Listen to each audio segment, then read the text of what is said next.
రాష్ట్ర మంత్రి గంగుల కమలాకర్ నామినేషన్ దాఖలు చేశారు. కుటుంబ సభ్యుల ఆశీర్వాదం తీసుకుని ప్రసన్నాంజనేయ స్వామి ఆలయంలో ప్రత్యేక పూజలు చేశారు.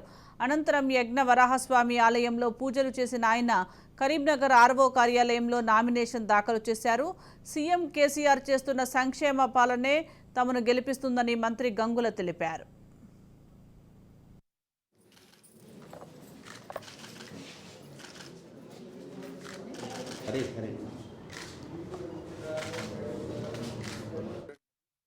సేఫ్ ఉన్నది, ల్యాండ్ ఆర్డర్ బాగున్నది, గవర్నమెంట్ బాగున్నది, గవర్నెన్స్ జరుగుతుందని చెప్పేసి ఆ ప్రపంచ దేశ కంపెనీలు ఆలోచించి కాబట్టి ఇప్పుడు హైదరాబాద్ యొక్క డెవలప్మెంట్ మీకు కనబడుతుంది.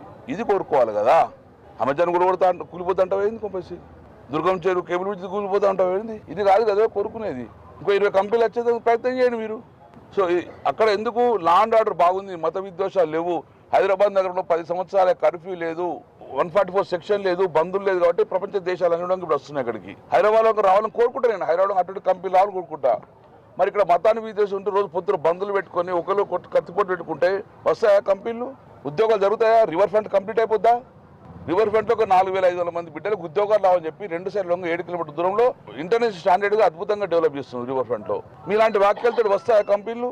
మీలాంటి వ్యాఖ్యలతో రివర్ ఫ్రంట్ ముందుకు వస్తుందా? జరగనిస్తారా? వేరే వాళ్ళకి ఓటేస్తే రివర్ ఫ్రంట్ జరగనిస్తారా? వేరే వాళ్ళకి ఓటేస్తే మెడికల్ కాలేజ్ జరగనిస్తావా? కంప్లీట్ చేయనిస్తారా? వేరే వాళ్ళకి ఓటేస్తే ప్రతిపక్షం వాళ్ళు వస్తే గిట్ట గుడి కట్టనిస్తారా? వెంకటేశ్వర గుడి కట్టనిస్తారా? ఈద్గా ల్యాండ్ ముందు కొనిస్తారా? కృష్ణ టెంపుల్ కట్టనిస్తారా? ఉన్న రోడ్లు కంటిన్యూ చేయనిస్తారా? 10 సంవత్సరాలు అభివృద్ధి జరుగుతుంది కదా ఇక్కడ.